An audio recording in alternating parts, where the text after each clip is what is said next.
To assemble the input tray, we first need to remove these 4 screws. Using the 4 screws you've just removed, affix the input bracket onto the printer.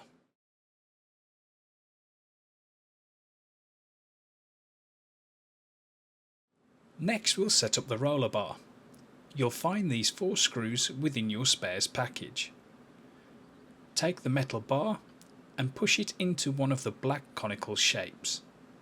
You want to ensure the taper faces into the bar, and then you can lock this down using one of the screws.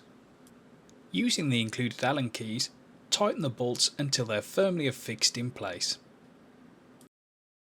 Next, take the bar and place it through your media tube.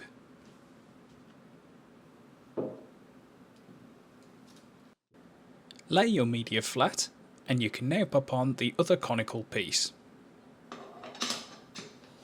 Like you did before, use the Allen key and screw to lock this into place. We can now put the media roll onto the input bracket.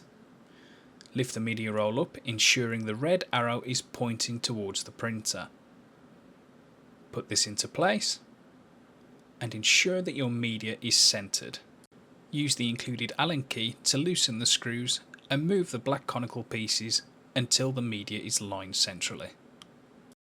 You can now peel off the arrow sticker and remove the protective covering sheet.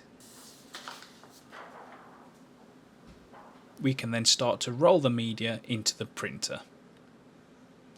The next step is to open the printer lid and lift the roller bars to allow the media through.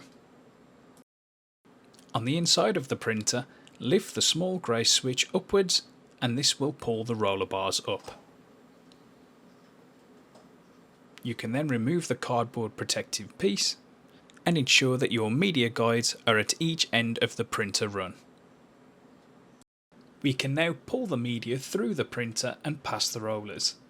Ensure the media goes underneath the film guides on either side of the printer. With the media in place and centered, we can then press the switches back down to lock the media into place.